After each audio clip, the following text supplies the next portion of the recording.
Hello, this is Greg Tavares, and I'm going to show you how to do creative coding with GLSL and vertexshaderart.com.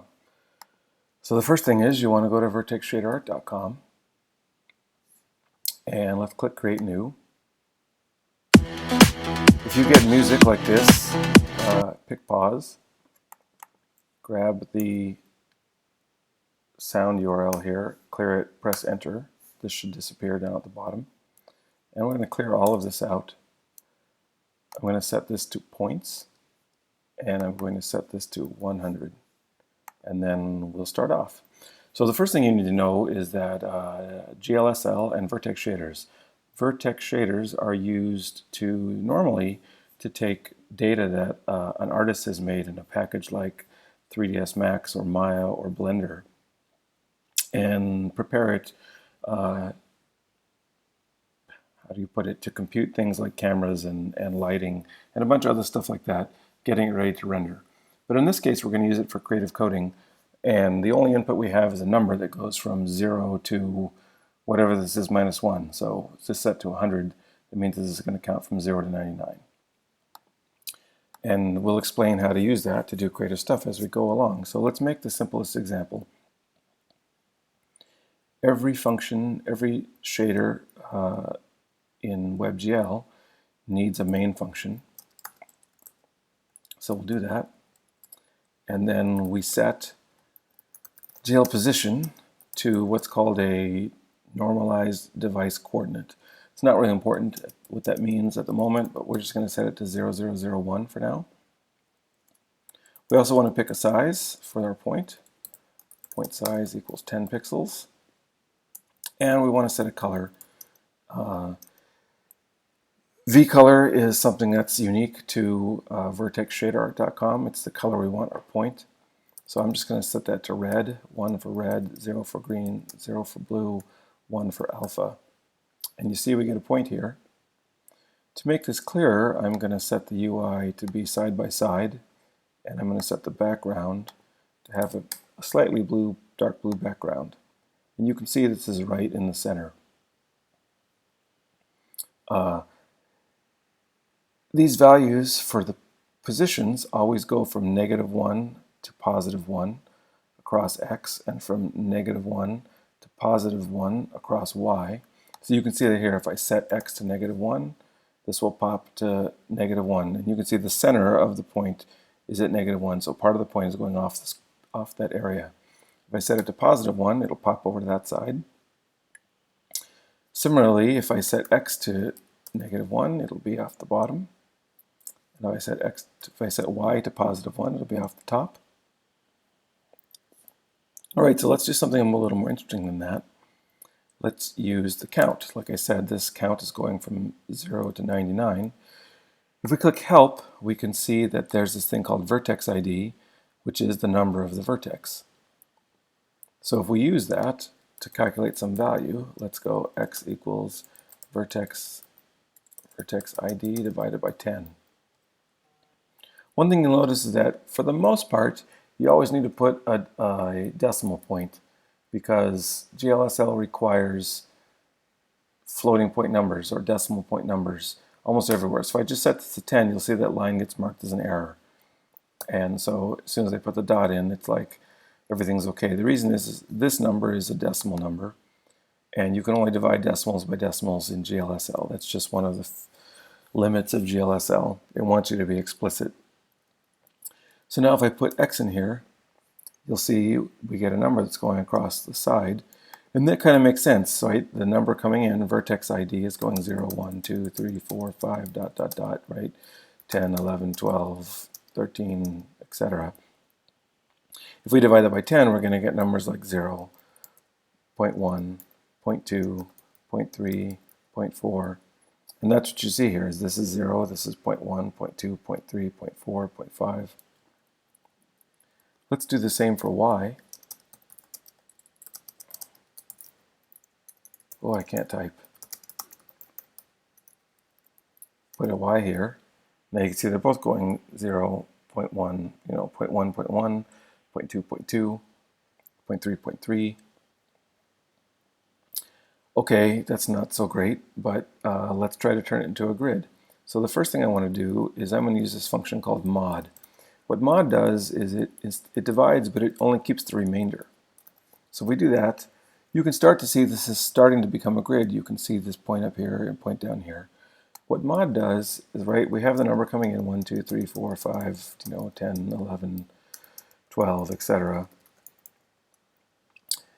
We're modding by 10. So what that does is it divides by 10 and keeps the remainder. So 0 divided by 10, the remainder is 0. 1 divided by 10, the remainder is 1. 2 divided by 10, the remainder is 2, etc. 10 divided by 10, the remainder is 0. 11 divided by 10, the remainder is 1. 12 divided by 10, the remainder is 2. So what this line does is it gives us a number that goes 0 through 9, 0 through 9, 0 through 9, 0 through 9. Similarly, we want to take the floor of this. Floor is a function that throws away the remainder. So that makes y go 0, 0, 0, 0, 0, 1, from 0 to 9. Then from 10 to 11, it's going to go 1, 1, 1, 1. From 20 to 29, it's going to go 2, 2, 2, 2, 2, etc. And so now we almost have a grid. You can see that the grid is forming. We just only see the first piece of it because it goes 0, 1, 2, 3, 4 in this grid size. So let's make some new values and make that a little smaller. I'm going to use u and v for this. So I'm going to say x divided by 10, u equals x divided by 10, v equals y divided by 10. And we're going to use u and v here. And you'll see we have a grid. Now one thing here is it's not good to use magic numbers. Magic numbers are basically anything other than 0 or 1 or negative 1 because it makes it hard to tell what's going on. So I'm going to change all these 10s into a value. So let's call that a cross. And we'll make that be 10. And we'll change all of these to a cross. This is a cross. This is a cross. This is a cross. This is a cross. Now we could just change this one place, like change this to 5, and we'll get a grid that's going 5. Or we can change it to, back to 10. Now one thing we had noticed is like the grid is starting here and going this direction. We want to move it back, center it. So remember that these values here, if we look at them, x is going 0 to 9, 0 to 9, 0 to 9. We're dividing by a cross, so that's going 0, 0 to 0.9. We usually think of that as going from, let's make it, this is the hard part to explain, one piece. We usually think of that as going from 0 to 1, right? 0 to 1, right? 0 to 1, 0 to 1. If we wanted to make that go from negative 1 to positive 1, we could take a number that goes from 0 to 1 and we can multiply by 2, that'll make it go from 0 to 2. And then we can subtract 1, and that will make it go from negative 1 to 1. So let's do that. Let's go ux equals u times 2 minus 1. And let's go vy equals v times 2 minus 1. And let's use those, ux and vy. Now you see our grid is stretched out to fit, but there's one thing to notice is that the grid is actually is not symmetrical, right? We see a point here on this edge, but no point here on this edge. And that's because if we come back to this line, right, x is going from 0 to 9, but we're dividing by 10. So the best we can do is 9 divided by 10, which is, which equals 0.9. So we really need to divide by a cross minus 1. So let's change that to a cross minus 1. Minus 1. And the same here.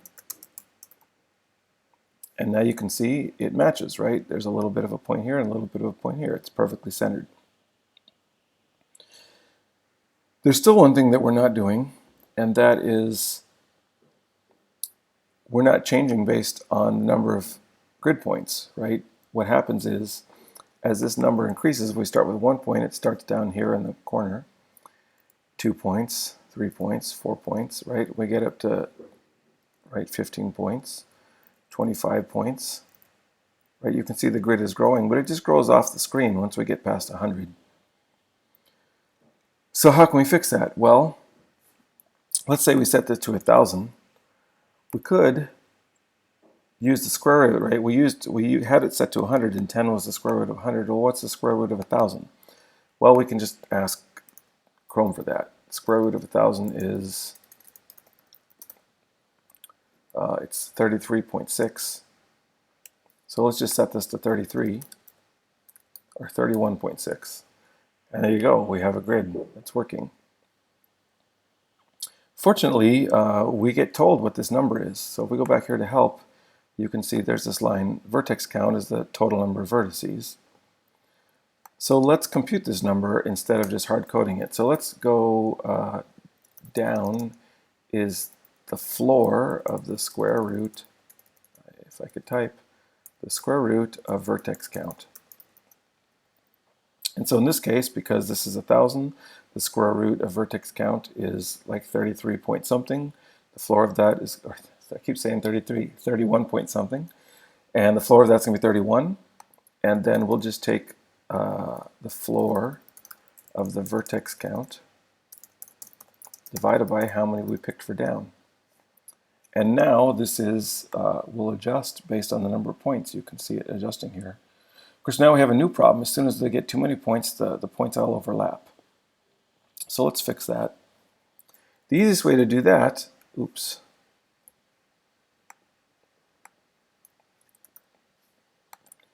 is to adjust this point size based on how many points we have across. Let's divide the point size by the number across divided by how many we have across now. Theoretically, we have, about 31 across right now. I'm just going to pick 20 because it's a round number. So let's say we're going to multiply this by 20 divided by the number across. You should see those get a little bit smaller. But what this means now is that if there's 20 across, this will be 20 divided by 20, which is 1. So this will be multiplying by 1, same size. If it's less than 20, right, let's make this number smaller. Let's set it to 100. These all got bigger because this is now 20 divided by however many there are across. There's only about 10 across. This number gets to be 2 divided by 10, which is 1. So it's going to multiply them by 2, make them all bigger. If we go the other way, you can see it's going to make them smaller and smaller and smaller, really, really tiny. So that makes it automatically adjust for the size. We still have another problem though. Let's set this back to 1,000. This whole size can change, right? Like for example, if we had a different resolution computer, instead of this being about, I don't know, let's say on my computer this might be 600 across. If we had a really big screen, it might be, 2,000 across.